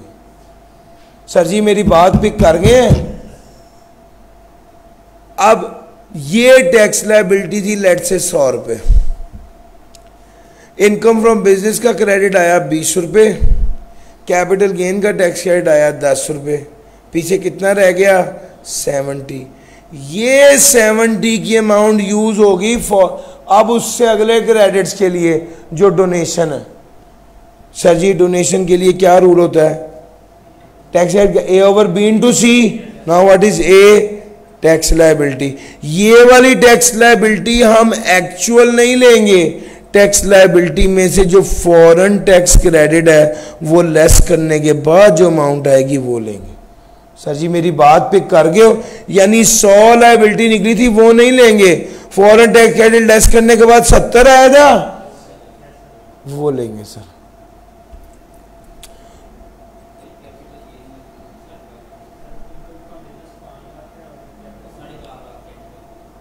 मैं एक आप एक स्टूडेंट कह रहे हैं कि जनाब कैपिटल गेन की फिगर भी ठीक कर लें। जी मैं कर ज़रूर लेता हूँ, लेकिन मैं तो एज्यूम ही कर रहा हूँ। असल मकसद तो हम तो वो उसको कैलकुलेट ही नहीं ना कर रहे, मैं तो आपको स्ट्रक्चर बता रहा हूँ। समहाउ थैंक यू, आपने उसको करेक्ट करा दिया। सर मेरा पॉइंट पिक कर रहे हैं, आप फॉरेन टैक्स क्रेडिट कैलकुलेट करेंगे, फॉरेन टैक्स क्रेडिट लेस करने के बाद जो लायबिलिटी आएगी डोनेशन और कंट्रीब्यूशन टू पेंशन फंड के लिए वो वाली लायबिलिटी इस्तेमाल करें। सर जी ये E2 था आपका, एक प्रैक्टिस क्वेश्चन था जिसमें मैंने आपको फॉरेन टैक्स क्रेडिट की वर्किंग भी बता दी। इसमें ये बात भी पता चल गई 2 हेड हो तो अलग-अलग वर्किंग करनी है। इसमें ये बात भी पता चल गई कि उसके बाद डोनेशन हो तो डोनेशन के लिए जो लायबिलिटी निकालनी है वो टैक्स क्रेडिट लेस करने के बाद निकालनी है। सर जी ये चैप्टर नंबर 13 की डिस्कशन थी। अब चलते हैं चैप्टर नंबर 12 की तरफ। कोई कॉन्सेप्ट हम स्किप नहीं कर रहे, ऑल्दो प्रैक्टिस के लिए आपको ये चाहिए कि आप थॉरली इसके क्वेश्चंस करें और पास पेपर करें। लेकिन जितने भी क्वेश्चन और पास पेपर करेंगे कॉन्सेप्ट को इससे बाहर नहीं है। कॉन्सेप्ट को ग्रैब करके अगर आप साथ वर्किंग करें तो बड़ा अच्छा है। और वही वाली बात जो मैं आपको ऑलरेडी भी बताई थी कि 10 सेशंस हैं, इनको इसके बाद 10 दिनों में तकसीम करके मैं YouTube पर अपलोड करता जा रहा हूँ। साथ साथ कल के सारे जो वीडियोस कमिटेड थी वो भी, और साथ ये भी सारे YouTube पर अपलोड कर दिए हैं। और सारे ग्रुप में जो जिस ग्रुप में आप सारे लोग हैं वहाँ पर भी भेज दिए। तो अब उसका फ़ायदा ये है कि आप बाद में भी रिवाइज़ करते वक्त इससे सारे कॉन्सेप्ट ग्रैब करें और फिर एक गो में सारी एग्जांपल्स करें, सारे पास पेपर करें। फिर क्रैम करने की बजाय इस पर है। क्रैमिंग वाला एरिया, क्रैमिंग की टेस्टिंग कम है, कॉन्सेप्ट की ज़्यादा है। कॉन्सेप्ट ग्रैब करके अगर आप न्यूमेरिकली इसको सॉल्व कर लेते हैं तो सर ये सबसे बेहतर अप्रोच है। लो sir, taxation of individual and AOP। Individual अगर फोर्थ हो गया तो टैक्स वाले कहते हैं अभी जो बंदा मर गया वो पैसा साथ तो नहीं लेके गया। अब जो पीछे बच गया है बंदा, जो उसका वारिस है, उसे चाहिए कि जितना उसका टैक्स बनता था वो टैक्स अदा करे। दूसरे नंबर पे डिसीज्ड एस्टेट, अगर वो बंदा मर गया है तो उसका लीगल रिप्रेजेंटेटिव टैक्स अदा करेगा। अगर FBR उस बंदे के खिलाफ कोई कार्रवाई शुरू करने वाला था और वो बंदा मर गया तो वो कार्रवाई उसके लीगल रिप्रेजेंटेटिव के खिलाफ शुरू होगी। अगर FBR उसके खिलाफ कोई कार्रवाई कर रहा था तो वो कार्रवाई कंटिन्यू रहेगी उसके लीगल रिप्रेजेंटेटिव के खिलाफ, लेकिन लीगल रिप्रेजेंटेटिव पर्सनली लायबल नहीं होगा। एक बंदा फौत हुआ तो उसके टोटल जायदाद जो थी वो 10 लाख थी और टैक्स की लायबिलिटी जो थी वो 12 लाख थी। तो क्या 2 लाख रुपए लीगल रिप्रेजेंटेटिव अपनी जेब से अदा करेगा? The answer is no. जितनी उसकी जायदाद है उस हद तक की लीगल रिप्रेजेंटेटिव लायबल होगा। अगर कोई बंदा 24 माह से ज़्यादा लगाकर कोई आर्टिस्टिक लिटरेरी वर्क करता है तो जितने पैसे उसको, एक बंदा किताब बनाता है 3 साल लगा के, उसे 30 लाख रुपए मिलता है, तो 30 लाख रुपए उसको 3 साल की मेहनत का मिला है ना, तो 30 लाख रुपए को सारे को इनकम में शामिल करके उस पर टैक्स कर देंगे। कहते हैं नहीं, ये 30 लाख को डिवाइडेड बाय 3 करेंगे और वो 3 सालों पर तकसीम होगी। अगर एक बंदा 6 साल लगाकर एक किताब बनाता है, तो 6 साल लगाकर एक किताब बनाता है और वो 60 लाख रुपए की किताब बेचता है, मुझे बताइए क्या इसको 6 पे डिवाइड करेंगे? नहीं, 24 माह से ऊपर जितना पीरियड भी आए उसको डिवाइडेड बाय 3 करके इनकम में शामिल कर देंगे 3 सालों के लिए। अगर कोई माइनर चाइल्ड पैसे कमा रहा हो तो उसकी माइनर चाइल्ड की इनकम उसके माँ या बाप जिसकी इनकम ज़्यादा हो उसके साथ क्लब हो जाती है, उसमें ऐड हो जाती है और उसके ज़रिए उस पर टैक्स लगता है।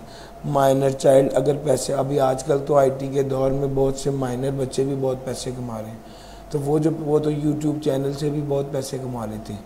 तो सर यानी इस केस में अगर कोई इनकम कमा रहा है तो उसकी इनकम पे टैक्स लगेगा या नहीं? किस तरह लगेगा? उसकी इनकम उसके माँ या बाप की, जिस माँ या बाप जिसकी हायर इनकम हो उसके साथ क्लब कर दी जाएगी और फिर उस पर इस तरह से टैक्स लगाया जाएगा। सर जी एओपी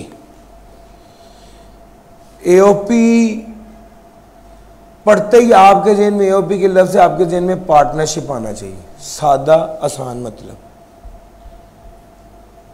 एओपी की एक अलहदा शनाख्त है, एओपी की इनकम अलहदा कैलकुलेट होती है, AOP tax as an entity अलहदा देता है और एओपी की जो इनकम होती है उसमें से टैक्स अदा किया जाता है, जो बाकी इनकम होती है वो एओपी के मेंबर्स में तकसीम की जाती है। याद है वो जॉइंट ऑनर में हमने भी एक ये बात पढ़ी थी, जॉइंट ऑनर के केस में जहां पर उसका शेयर डिटर्मिनेबल होता है तो सिंपल उसको इनकम का हिस्सा दे दिया जाता है, जॉइंट ऑनर खुद टैक्स देता है। एओपी में ऐसा नहीं है, एओपी में एओपी इदारा है, एओपी खुद जिम्मेदार है, एओपी की इनकम होगी, एओपी खुद टैक्स देगा, जो बकाया पैसे बचेंगे वो एओपी अपने मेंबर्स को शेयर करेगा, जिसको शेयर ऑफ एओपी कहते हैं।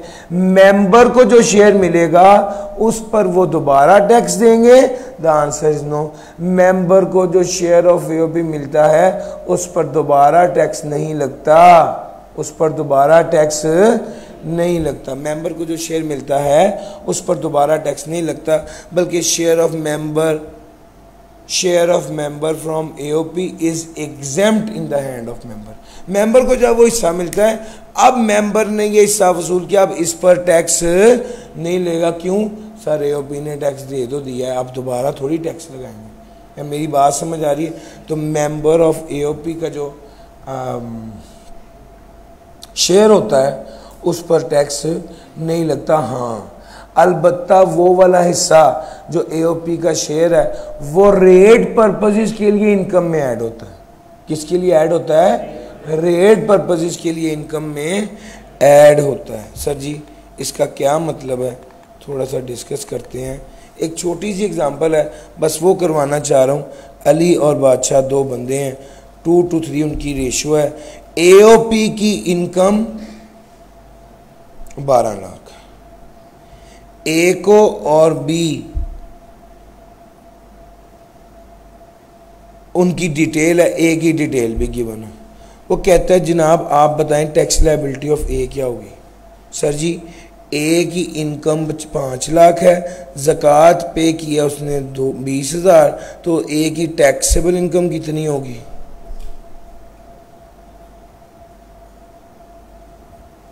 4,80,000। इसको शेयर ऑफ एओपी भी तो मिल रहा है, कितना? सर शेयर ऑफ एओपी कितना मिल रहा है? वो कहते हैं शेयर ऑफ एओपी तो मिल रहा है सर, एओपी की इनकम कितनी है? 12 लाख, इसको 2/5 कर दें जी, कितना बना? Sir ji share of AOP कितना बना? 480। Sir ji share of AOP बना 480,000। अब total income for rate purpose, total income for rate purpose,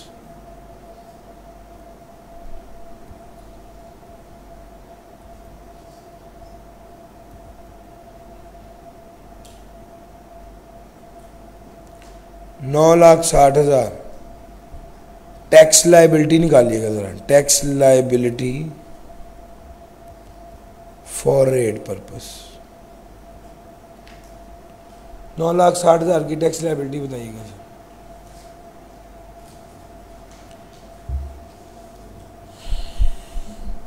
सफ़ा नंबर 50 है, थोड़ा सा जल्दी कर दें।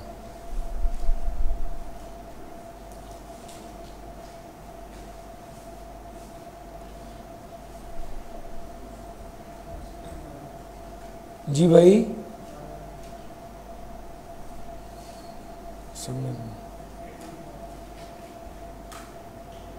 भाईजान, मुझे एक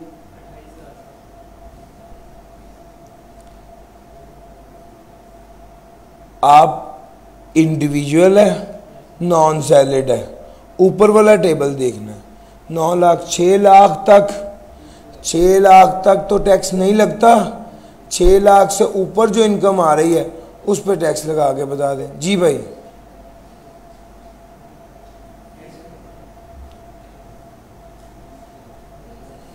जी कितना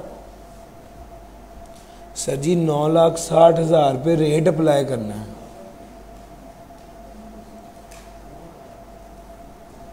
आप नीचे वाला टेबल देख रहे हैं, ऊपर वाला टेबल देखना है। बहुत शुक्रिया जी, तैयारी तो आप लोगों की ठीक है, बस अब पेपर ही दें डायरेक्ट। लो सर, मैंने टैक्सेबल इनकम से टैक्स लायबिलिटी के बारे में पूछा है, लेकिन मैं माजरत है, मुझे इतना ट्रिकी सवाल नहीं पूछना चाहिए। सर जी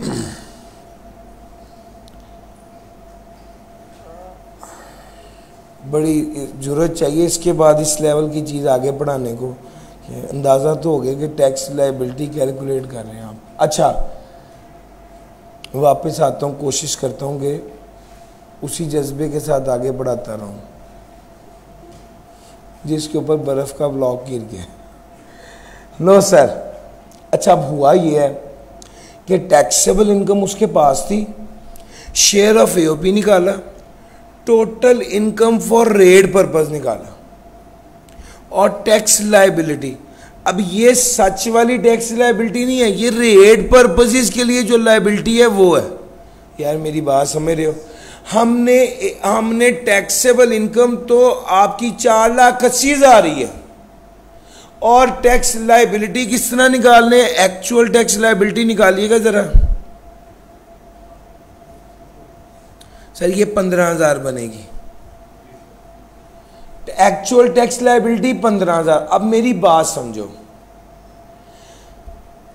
अगर हम 4,80,000 रुपए पर रेट लगाते तो ये लायबिलिटी 0 बननी थी। 6 लाख तक तो टैक्स ही नहीं है ना। हमने क्या किया? हमने शेयर ऑफ एओपी ऐड कर दिया 480, तो टोटल इनकम आ गई रेट पर्पसेस के लिए। अब ये सही वाली टोटल इनकम नहीं है, रेट पर्पसेस के लिए टोटल इनकम है। फिर आ गई tax liability for rate purpose. अगर ये इनकम होती तो कितनी लायबिलिटी बनती, वो निकाल ली।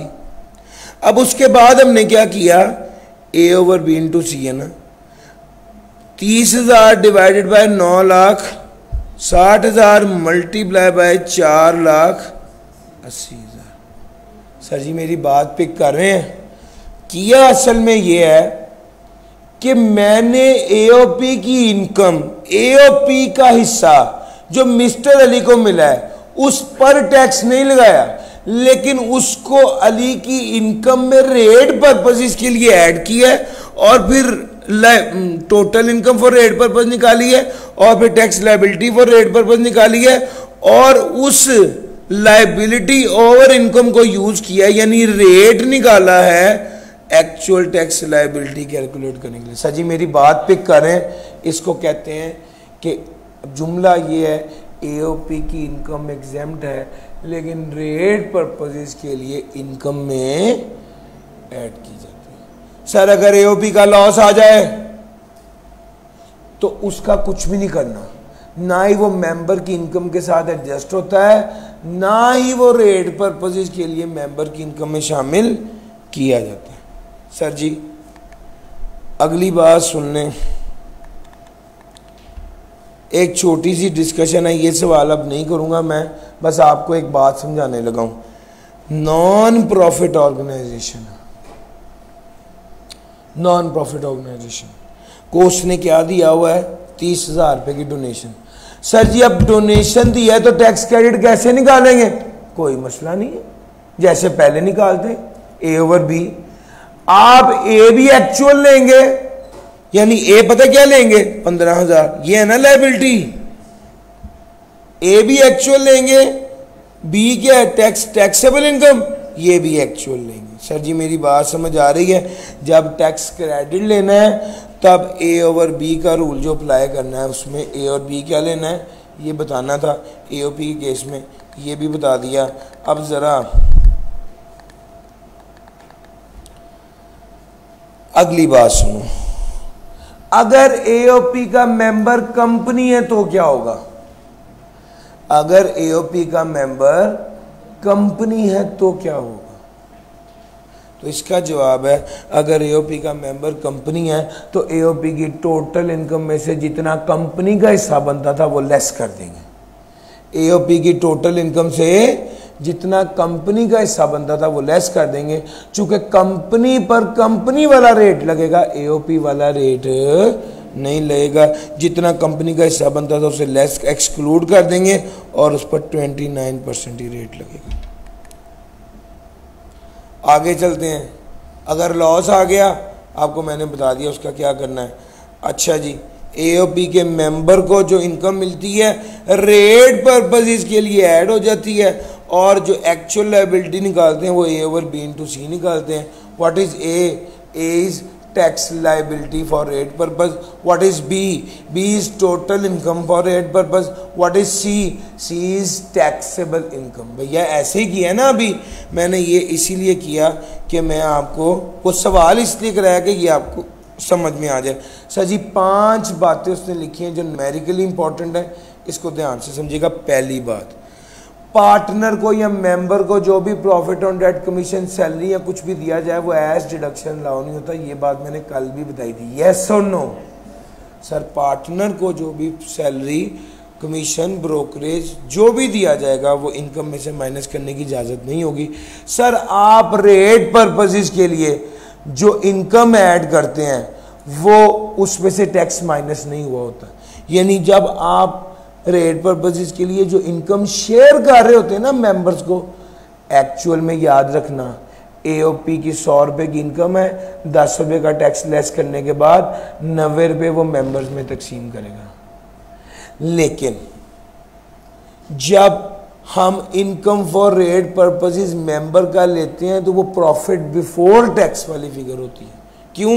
उसने खुद कहा है, एफबीआई ने क्लेरिफाई किया कि प्रॉफिट बिफोर टैक्स वाली फिगर लेनी है, जिस मकसद के लिए आपने मेंबर को जो हिस्सा देना है फॉर द पर्पस ऑफ, मतलब किताबी तौर पे या बुक वैल्यू जो है या जो शेयर ऑफ एओपी मेंबर ने लिखना है वो प्रॉफिट बिफोर टैक्स का शेयर लिखना है, ना कि हालांकि जो पैसे उसे असल में मिलते हैं वो टैक्स लेस करके मिलते हैं। सर लॉस जो है उसको तो कंसिडर ही नहीं करना है एओपी का।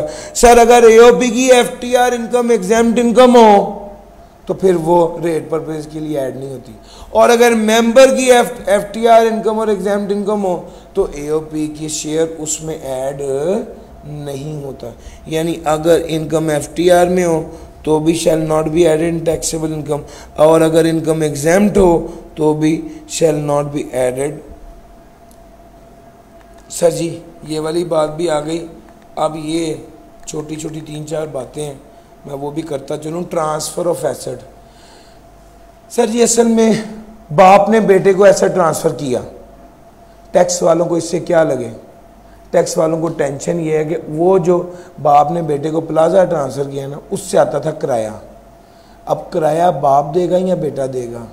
अब किराए पर टैक्स बाप देगा या बेटा देगा? ये असल में टैक्स वालों को मसला है। और टैक्स वाले इसलिए जानना चाहते हैं या रसूल बनाते हैं कि जनाब अगर बाप ने बेटे को दिया है और कंट्रोल सारा बाप के पास है तो समझा जाएगा मालिक अभी भी बाप ही है। बाप से मुराद है ट्रांसफरर, बेटे से मुराद है ट्रांसफरी। अगर ट्रांसफरर ने ट्रांसफरी को ऐसे ट्रांसफ़र कर दिया है और कंट्रोल अभी भी किसके पास है?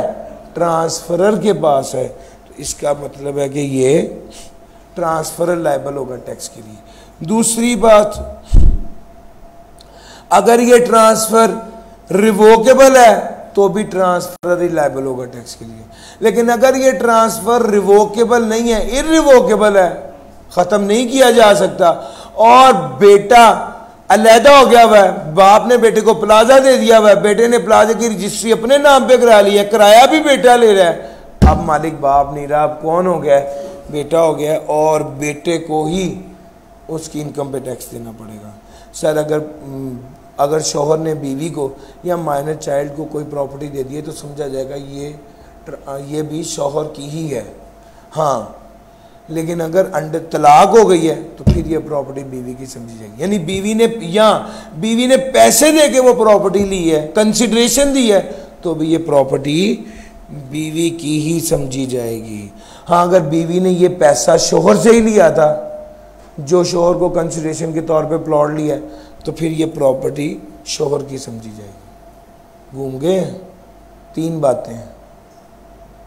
अगर बीवी को तलाक के बाद प्रॉपर्टी मिली तो वो बीवी की समझी जाएगी।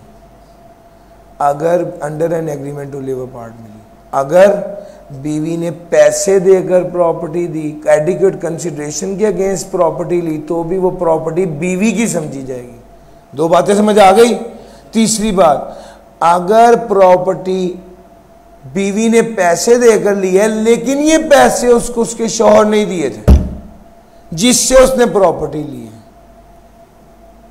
है, मिसेस ए, पहले ए ने 1 करोड़ रुपया मिसेस ए को दिया, फिर मिसेस ए ने 1 करोड़ रुपया मिस्टर ए को दिया, और इसके एवज प्लॉट ले लिया, तो ये प्रॉपर्टी किसकी समझी जाएगी? मिस्टर ए की समझी। सर जी मेरी बात समझ आई है? ये स्टोरी है। अच्छा जी, अगर नया पार्टनर आ जाए, पुराना चला जाए, कोई पार्टनर मर जाए, तो इनकम की शेयरिंग कैसे होगी? जिस तरह अकाउंटिंग में पड़ी है वैसे होगी। 6 माह तक 2 पार्टनर थे, 6 माह के बाद एक और पार्टनर आ गया, तो पहले 6 माह की इनकम 2 पार्टनर्स में तकसीम होगी, अगले 6 माह की इनकम 3 पार्टनर्स में तकसीम होगी। अगर बिजनेस डिसकंटिन्यू हो जाए तो टैक्स कौन जमा कराएगा? वाजबात कौन अदा करेगा? जो at the time of discontinuance of business partner था उस पर लायबल होगा कि टैक्स जमा कराए। सर जी सक्सेशन कहते हैं जानशीनी को, प्रीडिसेसर होता है जाने वाला जो चला जाता है, सक्सेशन कहते हैं आने वाला जो नया उसकी जगह पर आ जाता है। ICAP का प्रेसिडेंट जो है जब वो रिटायर हो जाए तो वो चले जाएंगे और उसकी जगह पर नए बंदे आ जाएंगे। जाने वाला प्रीडिसेसर, जो नया आ जाएगा सक्सेसर। अब सवाल ये है, मरे बगैर, मरने पर नहीं, उसके अलावा जब एक बंदा जो है वो चला जाता है और दूसरा बंदा आ जाता है तो आने वाले को सक्सेसर कहते हैं और जाने वाले को प्रीडिसेसर कहते हैं। सवाल ये कि जब ये सक्सेशन हुई है तो हु इज लायबल टू पे टैक्स?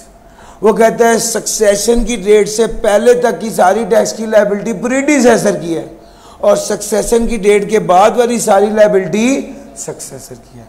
अगर प्रीडिसेसर साहब गायब हो गए, नहीं मिल रहे टैक्स वालों को, तो टैक्स वाले सक्सेसर से टैक्स रिकवर कर लेंगे और सक्सेसर को इख्तियार दे देंगे कि तुम ये पैसे प्रीडिसेसर से ले लेना। असल में इसमें सक्सेसर और प्रीडिसेसर के लफ्ज़ से बच्चे कंफ्यूज होते हैं। सक्सेसर होता है आने वाला नया और प्रीडिसेसर होता है जाने वाला जो चला गया। लो सर, ये इसमें डिस्कशन थी। चैप्टर नंबर 11, 12, 13 के 98% से ज़्यादा कॉन्सेप्ट्स मैंने आपके साथ डिस्कस कर दिए हैं। समहाउ इसमें प्रैक्टिस रिक्वायर्ड है, जो कि हम ये एक्सपेक्ट करें कि कॉन्सेप्ट अगर आपको बहुत अच्छे दे दिए जाएं तो आप उस प्रैक्टिस को ख़ुद ज़रूर करेंगे। इस सेशन के लिए अभी तक इतना ही है।